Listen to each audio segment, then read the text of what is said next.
Selamat malam, salam sejahtera semua. Saya Umar Sono Andi dari Moskow Permata Hijau.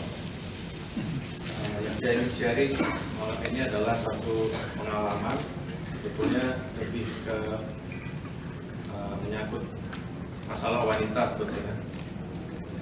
Yaitu kira-kira 11 tahun yang lalu, sesudah istri saya melahirkan anak kami yang ketiga, dia mengalami menstruasi yang sangat berlebihan dan seringkali HB-nya itu di bawah, sangat rendah maksudnya HB-nya.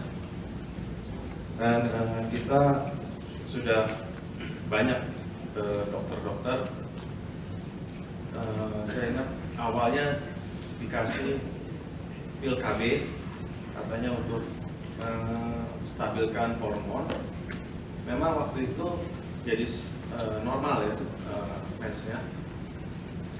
Terus jalan kira-kira 2 tahun, kita ke dokter lagi.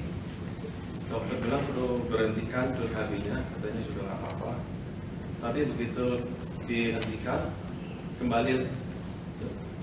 dihentikan, kembali lagi seperti masalah sebelumnya. Mensnya mulai banyak lagi berlebihan. Dan biasanya dalam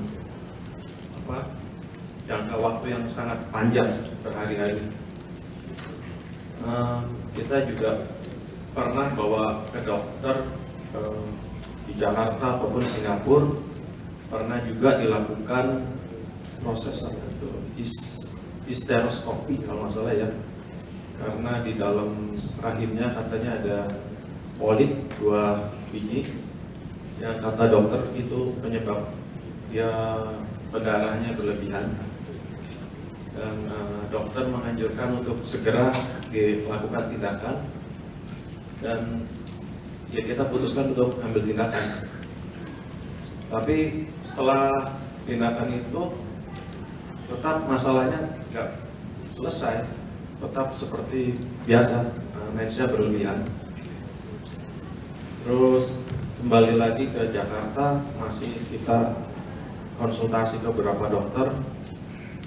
Kebanyakan dari mereka merekomendasikan untuk dioperasi. Tapi saya bilang nanti aja dulu, kita jangan buru-buru.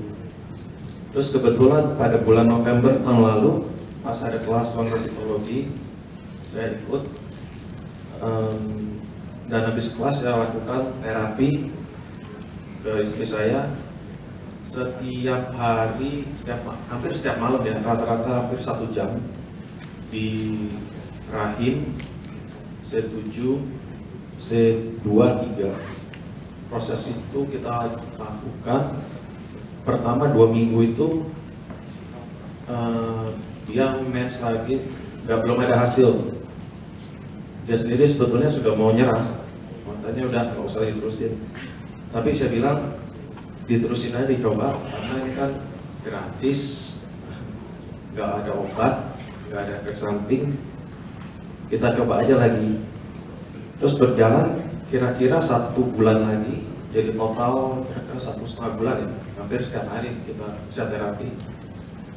Di bulan selanjutnya ternyata mensnya kembali normal, seperti sebelum lahir anak kita yang ketiga itu. Sampai sekarang masih baik.